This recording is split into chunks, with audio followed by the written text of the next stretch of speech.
everyone, and welcome to another edition of Zero Zensura. My name is Mr. Hollywood Xavier Ballerino. It's Tuesday. You know what that means. We're going to go full throttle with the wrestling news and the wrestling gossip and everything in between.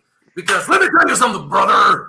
Tonight is the night that we have returned. Now I'm doing the Macho Man thing. Yeah, now I'm doing the Macho Man in homage to my friend Hulk Hogan, who is right downstairs. Yeah, he's over there, I'm over here. I'm not wearing my bandana, I'm not wearing my glasses, but it's gonna be wild. I'll say it's gonna be really wild. Because let me tell you something, brother.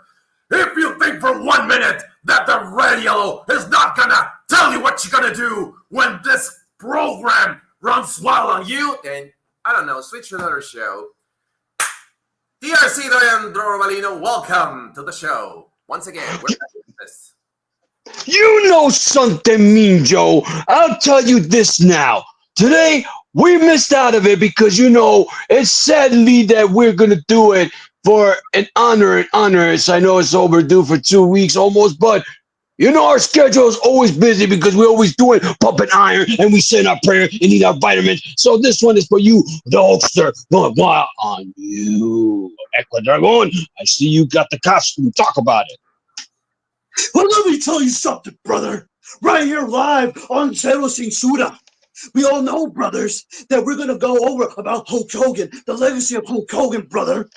And as you know, one thing, I got one question, and one question only, brothers. What you gonna do when this in Ecuador, los grandes ecuatorianos, and Ecuador Dragon himself, and Hulkamania, lives forever, runs wild on you, brother? Well, brother, I'm going to tell you what's going to happen, brother. We're not going to tell it like Jesse Ventura does. We're going to tell it like this because the prayer, the training, and the vitamins, and the believing in yourself is going to go absolutely wild. Yes, and this is going to be our little tribute to Hulk Hogan. As Dorian said, yeah, we're a little overdue. But, hey, it's never too late, guys. It's never too late. Exactly. Hulkamania will live forever, and we have that for a fact. But before we go into our call of the legacy of Hulk Hogan, as you can tell, my companions over there are all geared up except for me. But, yeah, that's another story. For this little tribute we're going to do for the Hulkster. But our topics for today, they're going to start up right about now. Because let me tell you, the ending of SummerSlam, at least for night 2, it was a blast. Because the man who used to be the reigning, defending, undisputed, former Universal Heavyweight Champion of the world, the man, the beast, the conqueror, the man behind the 1 and 21, Brock Lesnar is back, and he's back with a fury. A fury. Well, I would have loved to say that it would have been a what the hell is this? There you go. There it is. Right there. Okay, here we go. Okay, there it is. It's live, guys. Give me a break. So, a fury, but we wish it would be a fury of applause. No, it's a fury of controversy. Because everybody's talking about it, but unfortunately it's not talking about it in the proper way. There's been a lot of waves regarding the return of the Beast incarnate Brock Lesnar. I'm going to be real quick about this little guy over here that I have on X, and I'm not following him, thank goodness, but I just have to go up with this news. Good old Dave M, you know who he is. He's been recently answering some tweets from some fans, and for example, we got this Chick Reigns who says that Brock's name used in concept to show Vince's actions. Lesnar faced no charges, and the girl, well, according to this guy, did nothing wrong. So Meltzer says, how does this statement in any way say she admitted he did nothing wrong? For far too long, abuse was allowed to thrive on the WWE's leadership. Instead of righting this wrong, this is the legal team. WWE has done nothing to ensure those responsible are held accountable. This attempt to sweep misconduct under the rug will backfire. We look forward to the full set of facts, including those about Mr. Lesnar, coming out of a court in law. where they belong. But in the meantime, we refer you back to Janelle Grant's updated complaint, which outlines in detail the abuse she endured by Vince McMahon and others while employed at WWE. One user named Dog for Life writes as an answer. He was an AEW guy, you would say, defending him till death, saying, innocent until proven guilty. One day you're going to leave. You're going to have to stop being a sourpuss over WWE not wanting you there. There's a reason you're getting less and less reads every year on everything. So, Meltzer, 23 minutes ago, writes, I wasn't the one to make the decision to ice him or stop the press conferences because they were bringing him back or trying to have Cena take the heat. I just told you what happened, blow and blow, blah, blah, blah, blah, blah, blah, blah, blah, blah, yada, yada, yada. Who cares? But the thing is that WWE's legal team gave permission to Brock to go back. And all of a sudden, we got some AEW guys, you know who they are, Mechita and Mr. Strickland, also punching their bags into the fact that Brock is back. So, is it good for business? Absolutely. It brought ratings, 72 billion views in over 12 hours. That's more than, let's say, 4 segments involving Will Ospreay. Sorry, guys. And if legal says he can go, why are you even bashing him? I'm, for one, glad that he's back. And he's targeting Cena. And Cena is the one who brought him back. Who was the guy who said, hey, I want Brock here. So what's all the fuss about? Is it a good move? Absolutely. To me, is it exciting? Of course it is. Do I want to see him in action? Hell damn, yeah. I want to see him. I want to see him perform. Do I think that he's involved? Perhaps. Do I think he's innocent?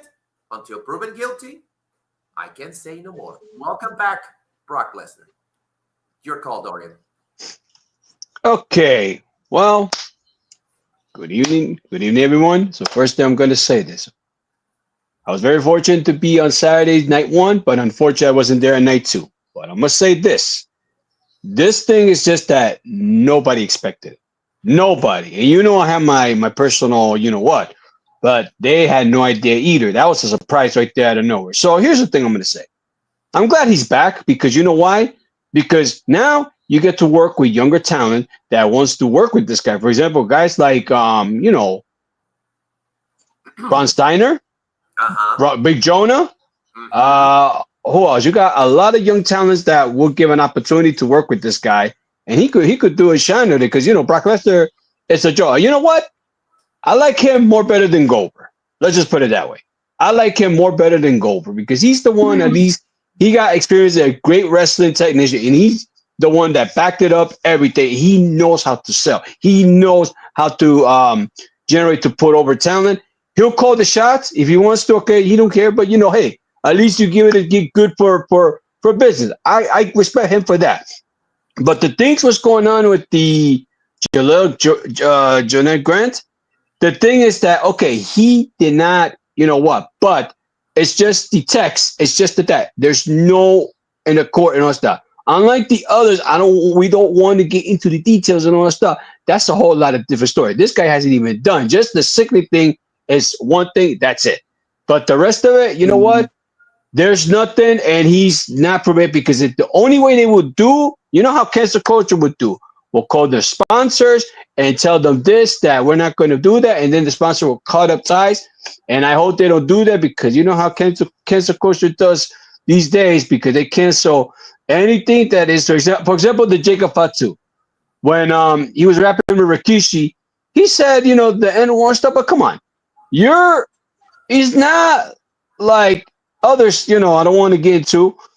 It's different when your culture and urban talent, like an urban word that you always say. But it's different that I grew up, especially in New York. I don't say those, but we always say to each other, like, what up, you know what, So the bottom line, I'm going to make this quick, is that I'm glad he's back, and hopefully we get to see him more to work with Walter. He's supposed to work at WrestleMania. That's it. Hopefully we get the match that we wanted so badly to see. Brock against the Ring General Walter. Ecuadragon, your thoughts?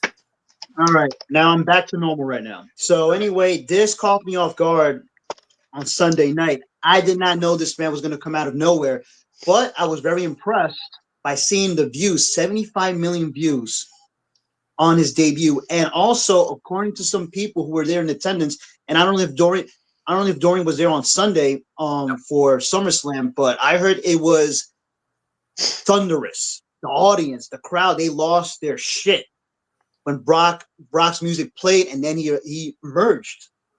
And I was surprised. I'm like, wait a minute. So if he's back, does this mean he's innocent? But, like some legal stuff. And also, if you watch Raw, it gives some hints regarding Triple H and Nick Khan, which translates that, okay, they arranged everything. They cleared his name and stuff like that. But I have a feeling that they're still investigating to clear his name, because if he's 100% innocent, then I guess he's right to come back to WWE. And also, this is way better than Goldberg. I mean, I'm happy that here's the thing. Like, it's good for business, even though I just hope this man doesn't do too much suplexes again, which it's going to happen because, that's his job. Like, he shows up and he suplexes all the talent. I mean, that's his job, suplex, and then F5. I just hope he does something different since he came back. We all know for the fact that he is back just to face John Cena. But if he's going to continue, then we're going to wait probably by next year's WrestleMania for the long-awaited dream match between him and Gunther. And I hope that's going to happen. But, well, you know what? Like, he is the main attraction. I mean, you heard the crowd, and also the negative response from the fans, like, because this guy getting involved in the Janelle Grant case and stuff like that. You know what? I don't care. You know what? Like, I'm just glad he's back. He is a big attraction, and I am looking forward to see more dream matches with the new talent, the new generation of superstars. And I can't wait to see it. But, he's back, he's here, and here comes the pain. Okay, we're going to read some comments before going to our next topic. We're not going to go that fast. Brock Lesnar might be one and done for John Cena. John Good continues, because going around the back, some of the WWE wrestlers don't want him there. Okay, so I don't believe that. That's a pretty interesting point that John Good brings up, because, as I said earlier in the start of my promo, Mercedes Moné and Swerve Strickland apparently have taken shots at the WWE for bringing Brock Lesnar back, and also some other internet gurus have also taken shots at WWE because of Lesnar being back. My question is, why, if you are an AEW talent, why would you take shots at the WWE for bringing somebody who's not even in your league? Not because not because you're better than him. It's because he's not working for your company. I mean, what is the deal with AEW guys taking shots at Brock or at the WWE because they brought Brock back? So Braun Strowman did too. John Good. So John, I think that the shot that Braun Strowman gave to the WWE was not exactly because of Brock. It was because of Killer Cross. It wasn't. What the fans said. I heard about that too. I heard about that also. We want Cross, and then Joe said, "You got Brock, you got Brock." Yeah, I heard people in the crowd in MetLife Stadium were chanting for "We want Cross," and then Brock showed up. Night one too. I was there. Night one as well, because I was at the front of the panel and MetLife. Sorry, at the front of MetLife. Yeah. You see the crowd were cheering after we got out. Say, "We want Cross, we want Cross." Everybody's chanting, "We want Cross" outside. I mean, we all know what's going to happen to Cross and Scarlett, which I know that's another topic, but we all know what's going to happen because, as you guys are aware, that at the end of the weekend, their contracts are up. We don't know what's going to happen. Either they resigned or if they're going to go somewhere else. God forbid, we don't know if they're going to go to AEW, but we don't know because from the fiasco that happened on Saturday, I think that's it for him. So No, that's it. but That's it. we tried to let him stay. And people think that Triple H is going to listen to the fans, but in the end of the day, no matter how many times people believe in Triple H, WWE will always be WWE, even without the old man. It will always be that same company. It will always be the same system. But going back into what I asked you, what do you think about the fact that both Sir Strickland and Mercedes Moné are taking shots at WWE for bringing Brock back? I'm just going to start. That's none of their business. I don't know why they're getting upset with that. That's none of their business. Look, I don't understand why AEW is still making shots with the other company, with the other competition. They need to focus on their own careers. Whatever they're doing on the other competition is their business. Why are they getting upset for a man who's being accused of interest in piss and also in sex trafficking, and then next thing you know, turns out he's cleared, and now they're complaining about it? Mind your own business. Focus on your own product. The same thing goes with Tony Khan and all the talent who are still pissed off about this, and the same thing goes with anybody else. And also the same people, I'm looking at the camera right now, even the people who are bitching and moaning about Brock's return, deal with it. Just like when Batista came back, nobody wanted him. And what he said, deal with it. But this is a different story because guess what? Look what the hell happened at MetLife Stadium from 70,000 people lost their shit. They cheered for this man to make his return.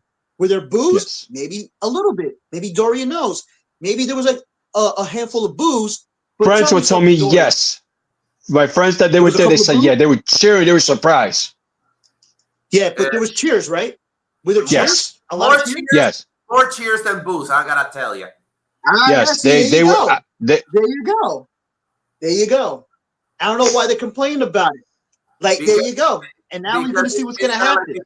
I would have lost my shit if I was there. I lost my shit. I lost my shit when I was commenting on the match. No, I'm talking about when I'm there.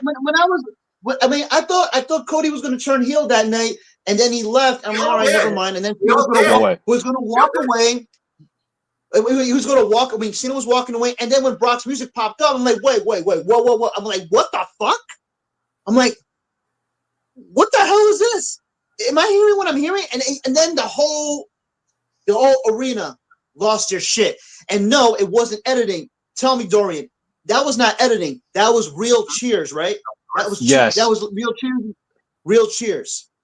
I got a call from friends. They told me, yo, and they were like, yo, they were cheering. And then they showed me the video. I was like, oh shit.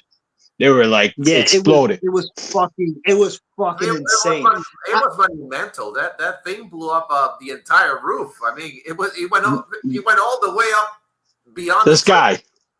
There's no roof. I can't believe that this one. I don't know. Like this one had the most no skies. The roof. Views. It had the most. Yo, dude, it had the. I don't know which one was bigger, man. Brock's return or CM Punk's return from 2 years ago. I think CM Punk. Yeah, CM Punk had a lot, but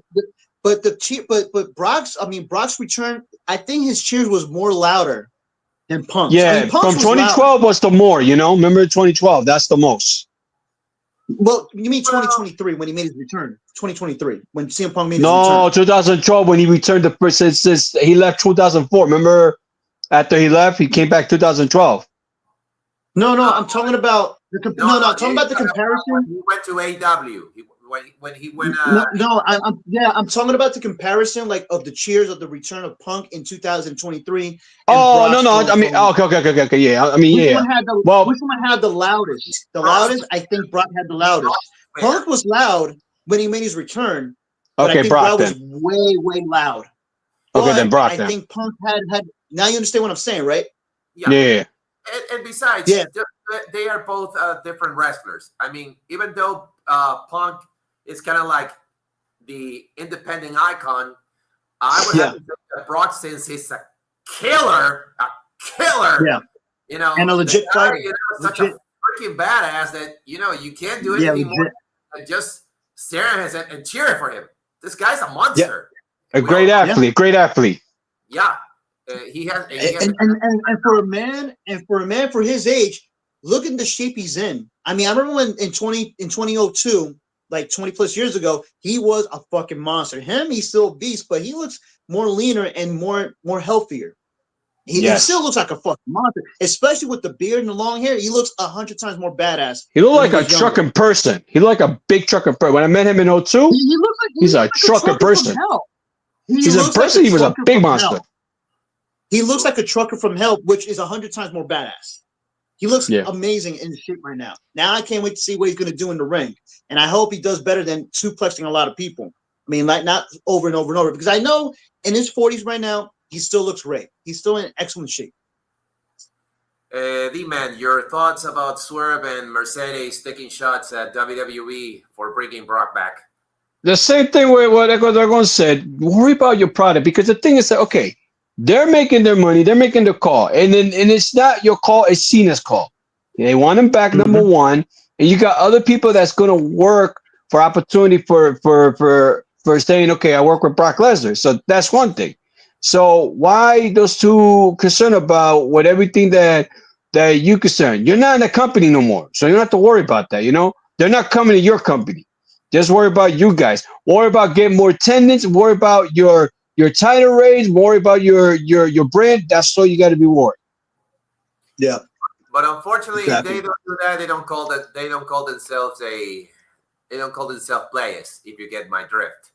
So moving on from Brock. I, for one, I'm very, very glad that Brock is back, and I hope to see him beyond the perhaps one-time matchup between him and Cena. Hopefully, One more thing. Lesnar greater than Oberg. Facts. definitely, It's true. I agree. 100%.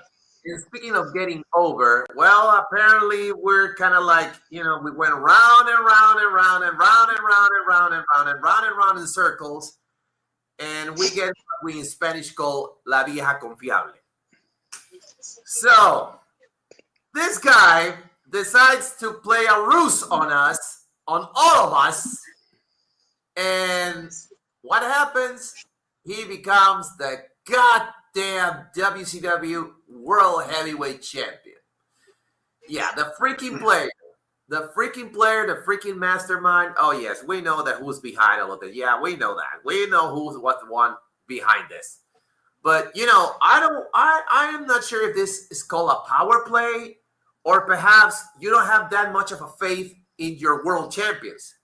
Because ever since Seth Rollins lost the WCW World Championship, the only one who could have made that championship relevant was the Ring General, Walter, but we all know how that turned out, right? So, once again, Seth is a heel.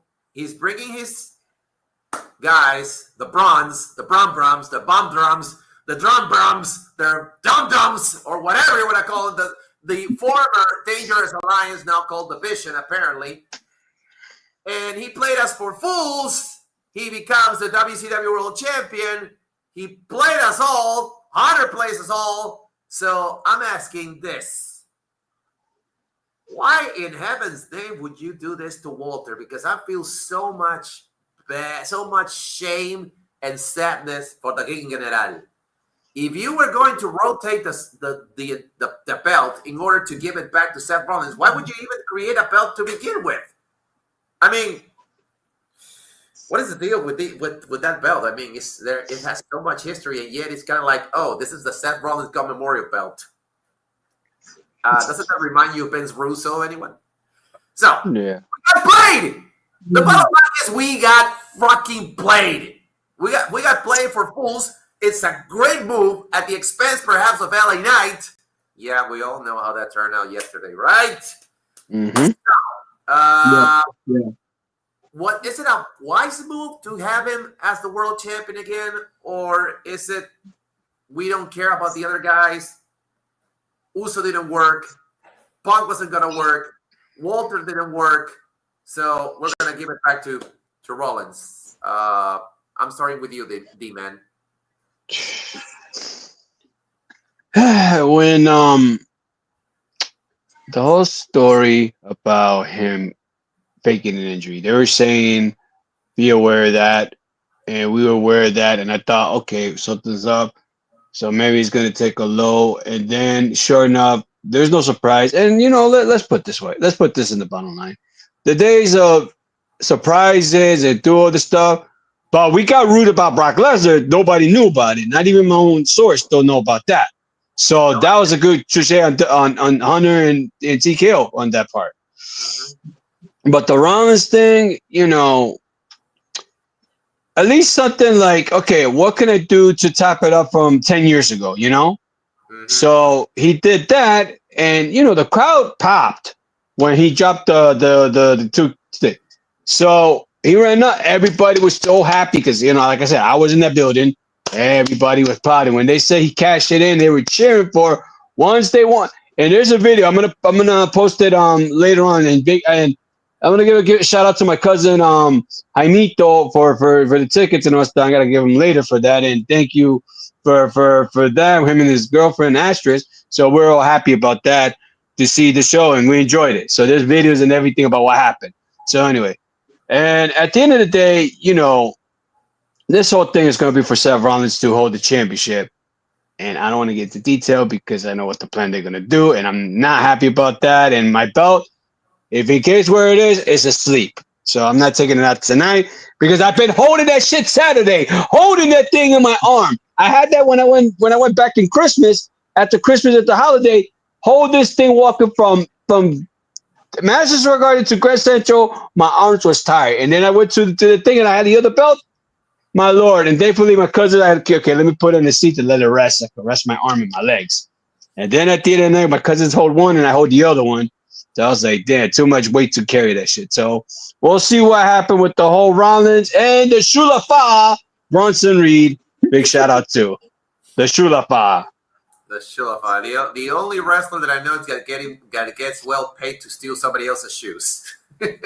He's Big Debo from Friday. My shoes now, punk.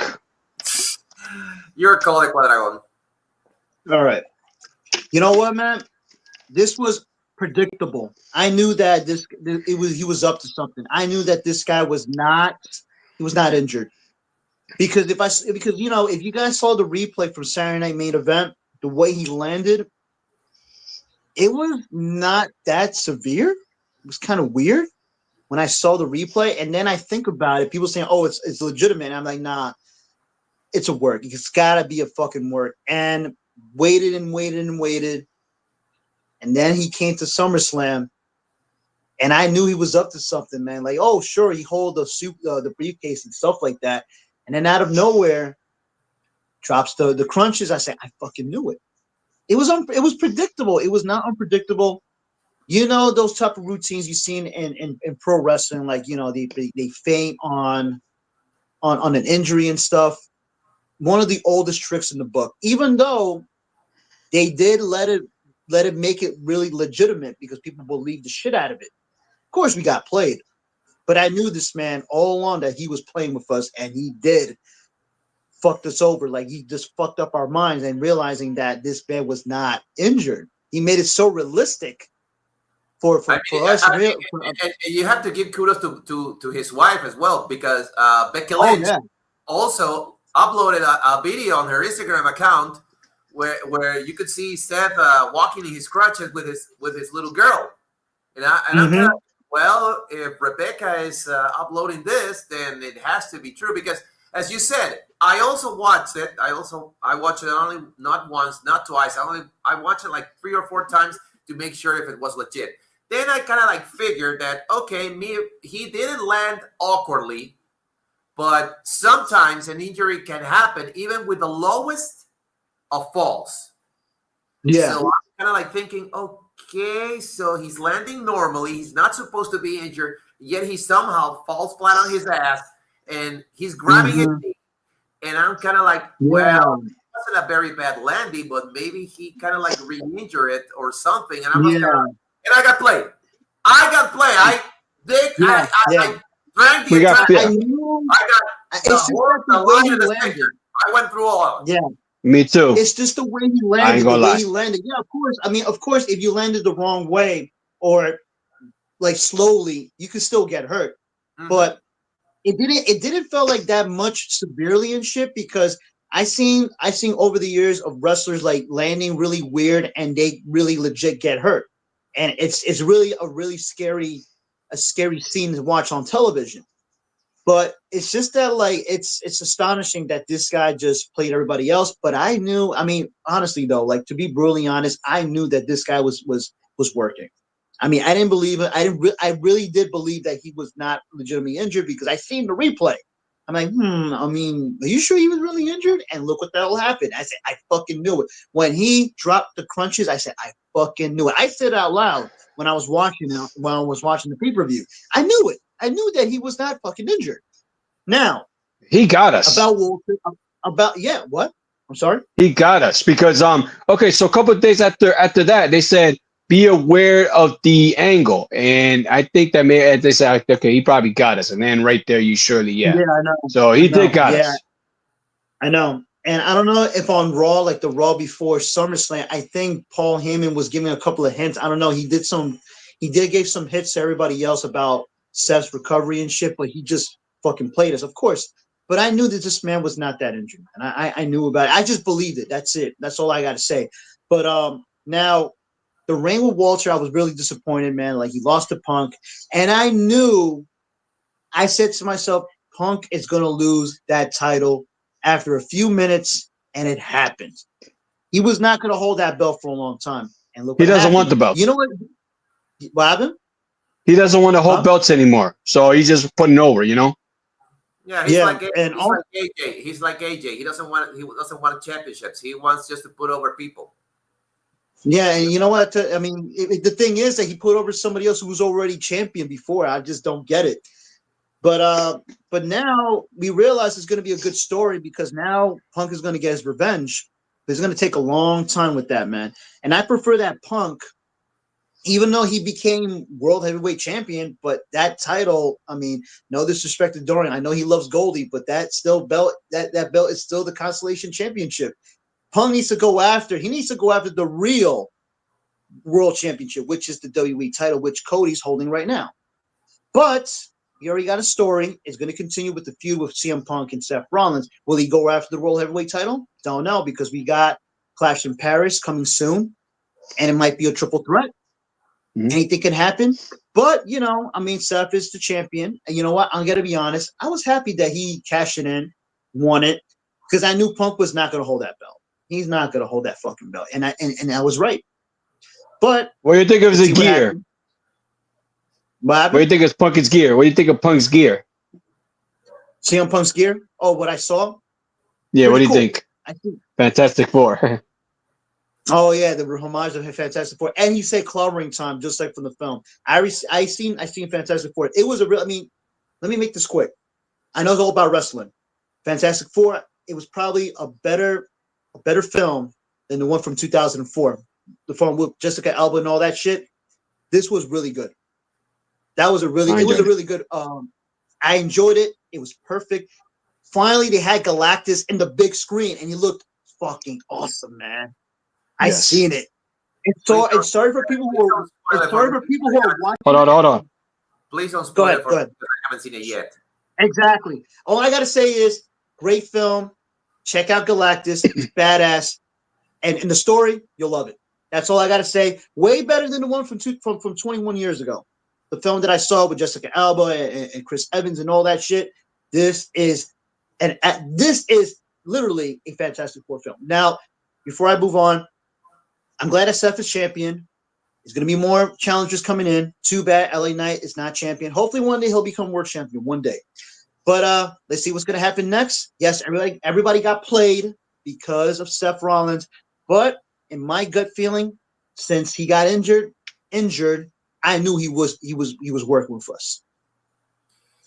At the expense That's of LA, that's all. The only thing that bothers me, besides the fact that Walter got cooked up on the wrong side of the deal, is the fact that this is all gonna be at the cost of LA Knight, because he also kind of like saying I'm not sure how much of his contract is still left in LA Knight, but apparently he has also gave kind of like an ultimatum on social media saying, "Hey, Trips, You better give me a main event spot somewhere, or maybe you should let me go somewhere else to have a main spot.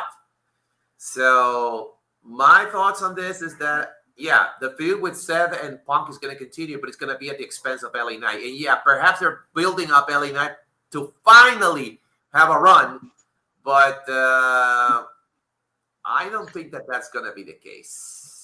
Because Triple H is not a big fan. Because Triple H is not a big fan of LA Knight, from what I heard. Probably that's why. You don't know, y'all know that he's not a big fan. No, because they're doing the story for something else.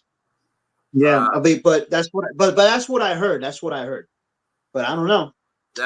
That's really too bad, because just like Braun Strowman said, guys don't listen to the fans. They just put up with their buddies and the Samoans. No disrespect to the Samoan legacy, but you know, we're having way too many Samoans over SmackDown. So anyway. Lucha baby. I mean, we do have the current tribal chief. Well, no, I'm sorry, the tribal thief. The tribal thief right now. And, the Shulafa. Yeah, the Shulafa. You know what? When Paul Heyman said that shit, it cracked me the fuck up. And I said, you know, that's fucking genius right there, man. And you know what? I think Bronson, I think he does have like some kind of a gimmick now, stealing sneakers. Yeah, and in real life, he's a sneakerhead, just like I have a cousin. I told you about Daryl. Daryl's a big sneakerhead. You know what? Like, whoever put that idea on Raw is genius. So since you said that, I love it. Yeah, you know what? I fucking love it, man. The Shuafala, the tribal thief. I mean, like, it's just that it's genius, fucking genius, man. I'm looking forward to see what else is gonna happen. Is he gonna steal more shoes? Don't know. Let's see what else. You can steal the Tim's. So John Good says a fan said the same thing to Triple H, and LA Knight liked it. Also, that's the thing that LA Knight liked. I kind of like read something about a tweet or something on social media that somebody was getting on Triple H's case about LA Knight, and he liked it. I didn't see exactly what it was. So that's it. Oh, my God. Interesting. Yeah. Interesting. Well, he had a comment. He has a comment. And, you know, before we go into our final topic, I just want to say, Hunter, you better get it together, man. You better get it together. Right now, you're being a poor carbon copy version of Eric Bischoff. I mean, you have to listen more to the fans, not like old geezers like Michael Hayes, who knows shit about the business, apparently, even though he's an old timer. I mean, and I have to go to the documentary. I mean, everybody is rooting for Punk. Everybody's rooting for Cena at the Royal Rumble. And here comes this mofo saying, oh, I think we should push Jey Uso because he's getting over. Yeah, it's not just him. It's just other person that did too, because they saw how much he's over. And oh, my God. Yeah. And the reason for... How much he's over in what? In Yeet Chance? I mean, any retard could go like this. And sales too. And it would just pegaría. It would just stick to the wall like glue. Yeah. But do something. Oh, sorry, it's for the merch. Yeah. I mean, he could be a best. I mean, we talked about this in previous streams and stuff about Jey Uso. Of course, he's a best selling merch and stuff like that. But in the end of the day, like, he's a circus act. That's it. All he does is this, and that's it. I mean, hey, he's not a main eventer. I mean, exactly. Thank you. You see, there it is. And they still call him the main event. He's not a main event material. He doesn't have the presence, the aura, just like The Rock, Roman Reigns, and all the other Samoans. Well, actually, only I know Roman and Rock. That's it. They're the only two who went to the main event. But Jey Uso, he doesn't have it, man. I mean, he should literally stay in the IC scene instead of getting involved with the World Heavyweight Championship scene, because I don't see it. They did it. Go back to the tag team. Tag team, or in singles, go to the IC title, and that's it. But you know what? I prefer them go back with Jimmy instead, because Jimmy, he's like dead. He's dead. I mean, he's dead. Dead on arrival. He's like fucking lost over there on SmackDown, just helping. Jacob And he's much better than his brother. Yeah. I mean, exactly. I know. Yeah. Exactly. I mean, at least Jimmy's not like acting like a circus act, just like Jay. But hey, it's WWE. It's sports entertainment. Jay is just it's entertainer. He's just entertaining. He does this and that's it. I mean, it is what it is. Yeah. Unfortunately, Yeah. for some of us who have 2 cells of a brain inside our fucking heads. Okay, so we're Yeah. down to our final topic, and this is the one who everybody has been waiting for. So this is Yep. Icon's legacy. Rest in peace, Hulk Hogan. So there has been a lot of talk about the legacy that Hulk Hogan has brought us as persons, as wrestling fans. It has had its ups and its downs. Everybody has been going in favor. Everybody has been going against him. But at the end of the day, don't judge the man. Don't judge the character. Just leave it. Just leave it. Live it again. Watch YouTube channels. If you have a VCR, go find the tapes. Put them in. Have yourself a little bowl with the best of Hulkamania. Still have the VHS tape. I still have the VHS tape from WrestleMania 6. Yeah, the one who was heavily edited. I got some Hulk Hogan matches from Coliseum Home Video that were transferred from VHS to DVDs. So just enjoy it, man. Enjoy it. My first WrestleMania was WrestleMania 6. But I remember that we watched it in its entirety on a VHS tape. But I do remember that it was back in 1987 when a local TV channel called Gamavisión showed Superstars of Wrestling. And it was the hype of WrestleMania 3. And it was Hulk Hogan against Andre the Giant. And it was the main reason that I wanted the WrestleMania NES game, because I wanted to see that match, even if it was a Nintendo. Then, prior to that, the feud with Mr. Wonderful Paul Orndorff. I was so glad that I got to see it. Not on a live stage, but I was living in San Francisco, California in 1986 when that feud started. Then Harley Race, Yokozuna, the Warrior, the Macho Man, the Macho King, Zeus, the Hammer Greg Valentine, and then, he went over to WCW, Ric Flair, British Beefcake, Paul White when he was a Giant, Kevin Sullivan, Sting, Lex Luger, the NWO with Kevin Nash and Scott Hall. I mean, we could go on and on and on and on and on and on and on about the career of Hulk Hogan, and it would last us five more hours of show, but we don't have that much of a time. So hate him if you must, love him if you will. At the end of the day, Hulk Hogan is and always will be an icon to the wrestling industry. When he said, if it was, and I remember that promo, that infamous promo when the NWO was created. If it wasn't for Hulk Hogan, you people wouldn't be here. All these Johnny-come-latelys were bumming gas to get to high school while I was selling the world, brother. And that's right. And Hunter said it in his tribute in both Raw and SmackDown.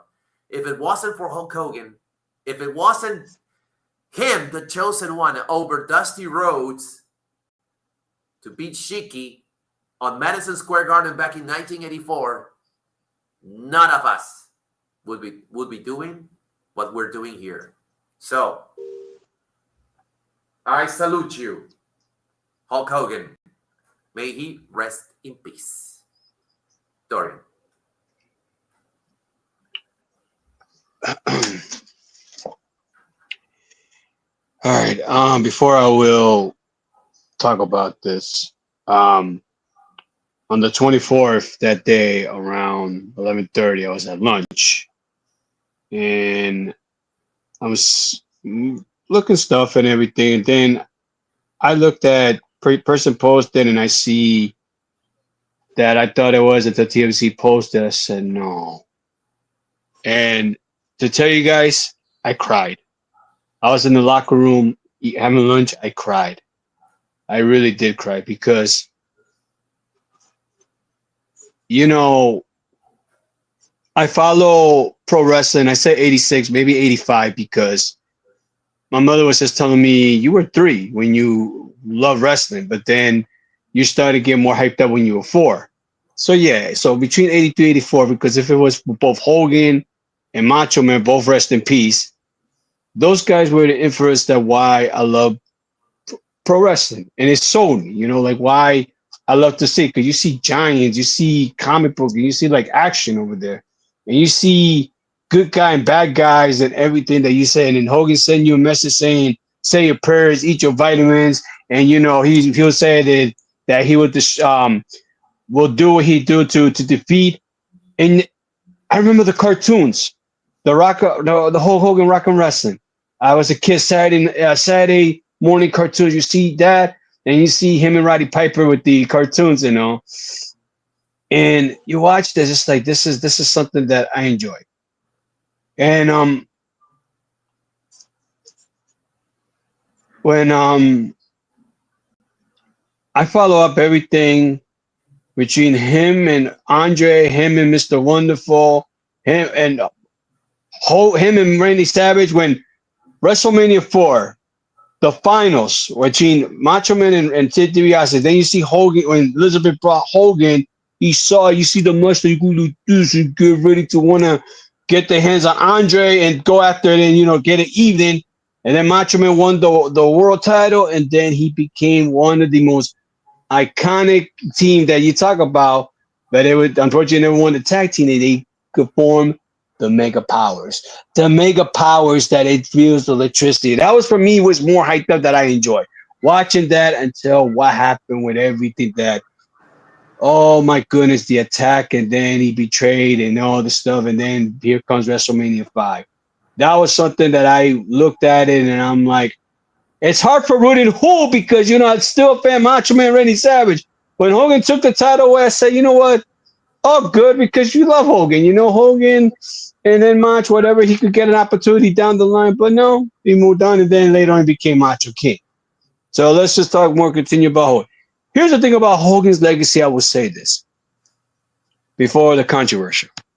Hulk Hogan is going to be forever known as the 80s that drew sports entertainment and wrestling and brought money and fame all to the World Wrestling Federation.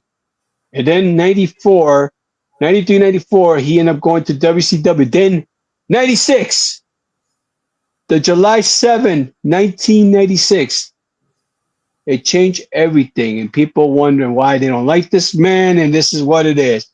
But I fell in love with the one thing when you see the Monday Night Wars. He was one of the reasons, and Scott Hall, the Razor Ramon, and Kevin Nash, and X-Pac, and it was Six-Pac, the NWO informed, but the original was the trio. Those were enjoyable to see, and Hogan will be forever known. The only wrestler, and you got to put him in the top Mount Rushmore of all time, that he put it as a good guy, put it as a bad guy, and he did all for the professional wrestling to enjoy for all of us that we love in the merchandise. The NWO, and you got the yellow and this and red and yellow and all the thing, Mr. America and all this stuff. All. But now let's get to. I'm gonna make this short about this. The whole controversial. It really hurt us. Very disappointed that what happened 10 years ago. This was 10 years ago. What happened, and unfortunately, with the consents and everything, without with the consents and everything, that the video was there, but it's there. It's tarnishes everything that is due. A lot of us in the community couldn't run here. It broke our hearts the way he said it. It broke our hearts and everything. Not just from that, but also remember the whole what happened with his son.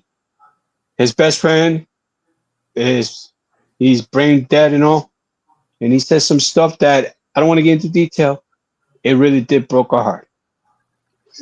But what broke my heart in the end, January 6th. Remember Netflix. people boo him in Los Angeles. That really hurt, but sadly, I'm going to say this. He did it to himself for that. But no matter what, I'm going to say this about Hogan. I want to thank him for giving me the memories of my childhood, the video games, the toys. And I got to meet him last year in August 16, I think it is, from Fanatics. I had the privilege to meet Hogan. We did the Mega Powers hand. First too sweet. And then I said, let me do this one time. And he did it. And I swear this was the moment that I felt like I was immortal to see Hogan in person. Thank you, Hulk Hogan, for everything from my childhood. And also, I'm going to say one more thing. If it wasn't for him, we all would have not been here. And you, Mr. Hollywood, with everything that we met, like we have in common. Nintendo with the NES with the WrestleMania, I got that as a kid. And my dad got it for me, and I was very happy for it. I was playing WrestleMania 1. And I brought it to Ecuador in 86, 87. My cousins that all play. You know what player was it? I was when we did the tournament? The $1 Million Man. Fucking $1 Million Man. He don't kick. He just elbow and flint and punches. Just like this and this. That's all he does. Yeah, I was the $1 Million Man because I was last. I just gotta make this a laugh over them. But yeah, so I always gonna remember all for Hogan. He's always gonna be in one of the top Mount Rushmore of all time. And I want to say thank you for all the memories. And I want to give a big shout out to Bob because he gave me this from work that I will forever gonna hold this. This is indeed in the 80s, 1985, 86 shirts. It is indeed really, oh, sorry. It's indeed, Upside down. sorry. There you go. This is indeed authentic 1985, 86. And if you can see it, I'll show it to you guys. Sorry, I'm just. Be careful with that thing. I will. Yeah, take care of it. Yeah, Better frame it instead. That's the old frame logo right there. Yes. The original. So Legit. I want to say thank you for all the memories. Thank you for the child. And thank you for giving me these two gentlemen right here to brought us bonding into wrestling that we love. Your collect letter one. Just give me a sec, man. I kind of get emotional right now because without this man, I want to be I want to be a wrestling fan right now. Without this man, I want to be here today. Without him, I want to be who I am right now. 1987 or 1988. I was only 2 years old. My mom told me the story that it's me, my dad. You know, I was only 2 years old. The first thing I did watch was Hulk Hogan and the Macho Man on television. Like I think some network and stuff. This is back in 1988, and that's when my mom told me that. Oh yeah, you loved Hulk Hogan. My dad loved Macho Man Randy Savage, and to that day, that's when I became a big fan of professional wrestling because of this man, because of this guy. Or I'm pointing this way, whatever, because mirror and stuff. He was actually my first superhero. I was only 2 years old, bro. Yeah, I know, like this way. He was my first superhero, next to RoboCop. RoboCop and Hulk Hogan were my very first superheroes. They were my influence. They're still my childhood heroes, man. And without them, man, I wouldn't be the person who I am right now. Watching some of his matches over the years when I was a kid, and I didn't have cable. My dad only gave me some VHS cassettes of when Hogan wrestled WrestleMania 7, when he won the Rumble in 1990, and I don't know if I still have it in the house because my mom put it somewhere else. I was only young that time, and I used to watch a lot of that on VHS. This was the 90s, and the funny thing is that I was still watching World Wrestling Federation a lot after Hogan left. And then the funny thing is, I discovered Hogan joining the NWO and calling himself Hollywood Hogan in 1998. I was 2 years late.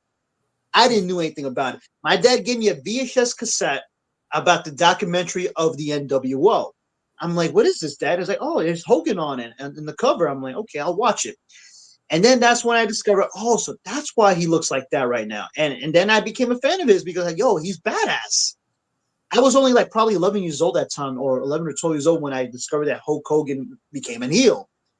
And I started watching and watching. It was a WCW cassette. And I did not know nothing about how he became a bad guy. And it was really cool. And then that's when I bought the NWO shirt. My first NWO shirt was the Wolfpack because it looked pretty cool. I remember the theme song and all that stuff. Hogan wasn't part of it. He was still white and black, you know? And then I started loving it, you know, like I was digging like him as, you know, as the heel. And then I remember the year I think it was 1999. That's when he went back becoming the red and yellow Hogan. I was super happy. I was overjoyed. I was watching it at my cousin's house. It was on TNN, TNT, my bad, TNT, on an episode of Nitro when he played the theme song, and then he came back red and yellow, and I was overjoyed. And I was just my preteen that time when I saw him making his return as the Hulkster. And the years came by, but the thing is that I was getting older and I was becoming a fan with other professional wrestlers. But when Hogan made his return in 2002, I was happy because I'm still a Hulkamaniac. I always will be a Hulkamaniac. And him returning to the WWE was put a smile on my face because I wanted him to come back. He was still in the other competition. He was in the other company. And then, like, you know, he left. And then he went to the other company. And then later on, he came back home. Then he left again. And then he went back. And, you know, since then, that was it. I was in college when I discovered the controversy. And it's funny because it was 2007, 2008 when I discovered a leak audio of what Hogan said. So I was really early before in 2015. That's when the sex tape, the racist comments emerged. I knew about it because that time they had XM radio, which was 2007. And I couldn't believe what I heard.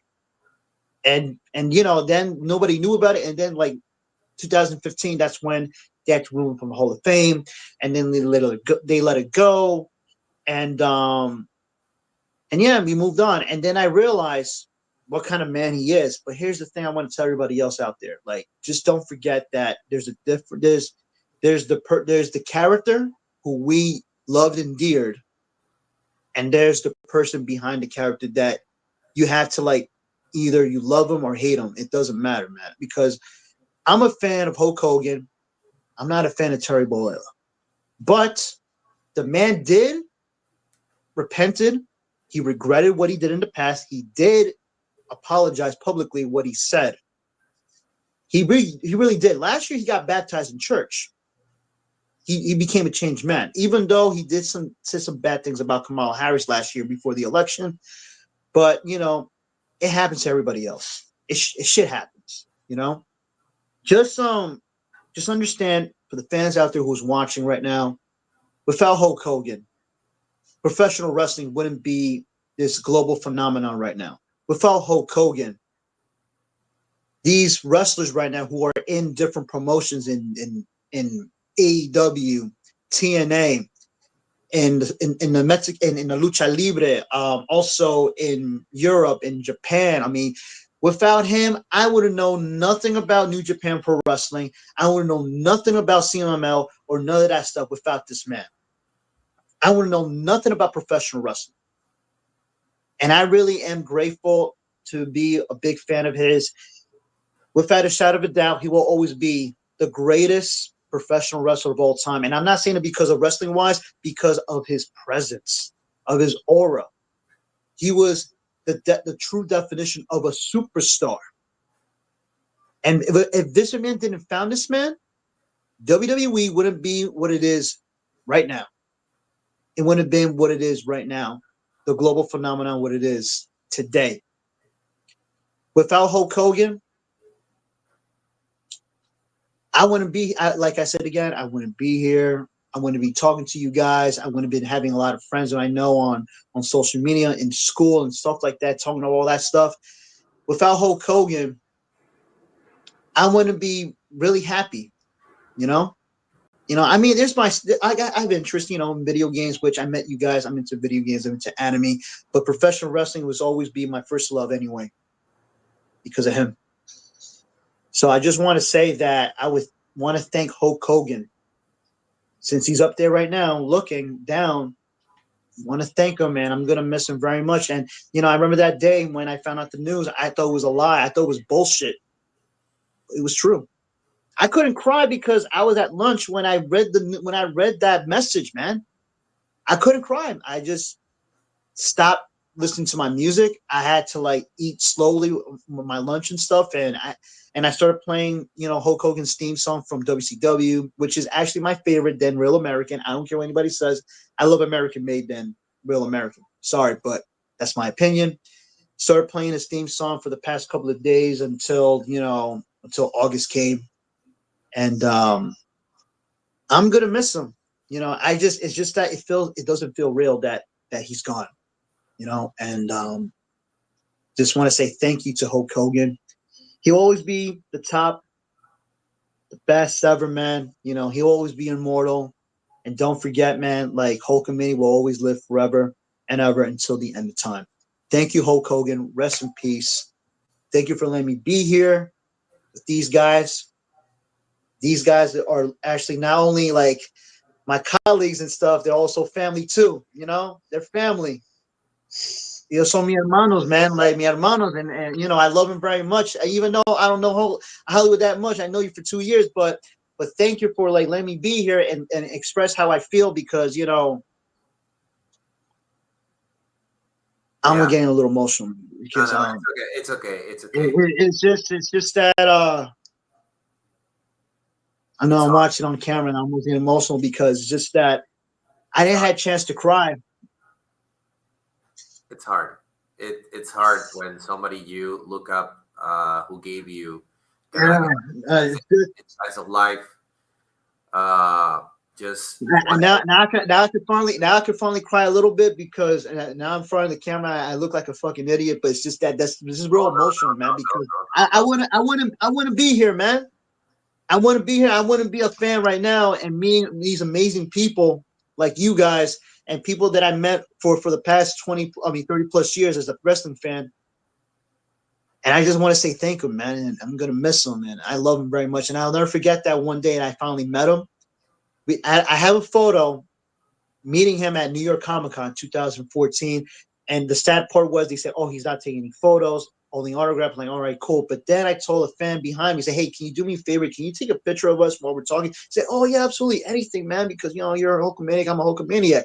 And the only photo I could show was Hogan sitting on the table, and you could only see my back anyway with my long hair, because I was cosplaying as a Tekken character. But, hey, that's the only proof and evidence.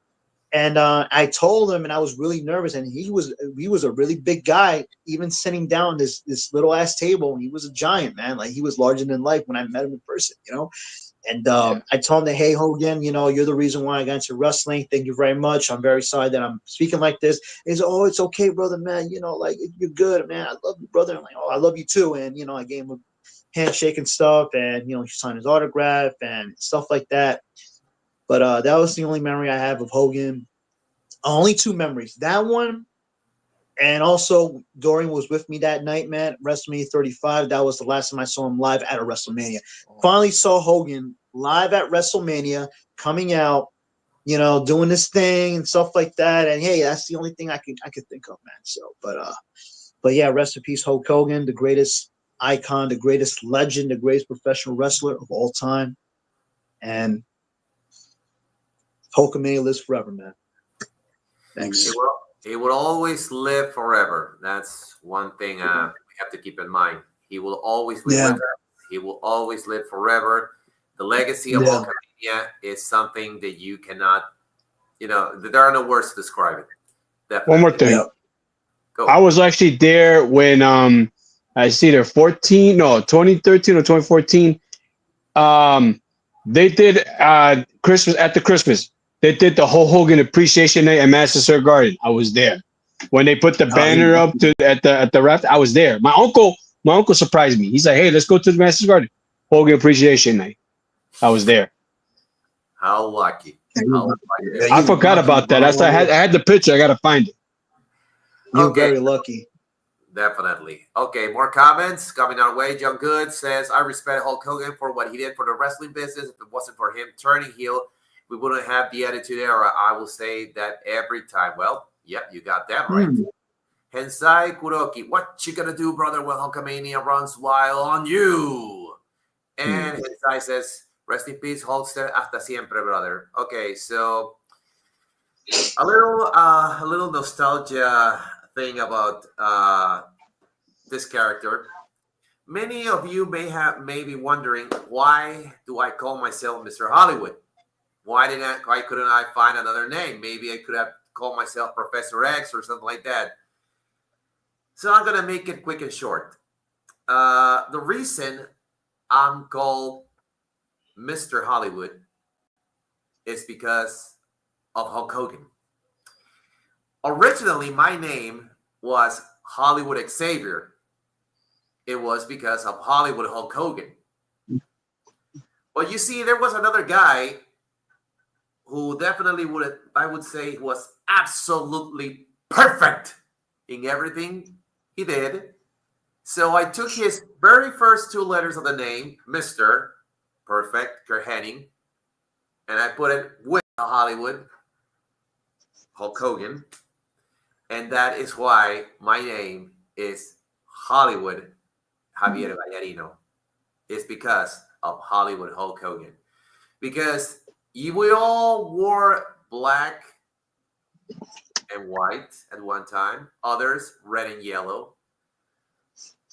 But the only thing that has ever still stuck up in my mind up until now about Hulk Hogan is that when you're NWO, you're NWO for life, brother, because we're too sweet.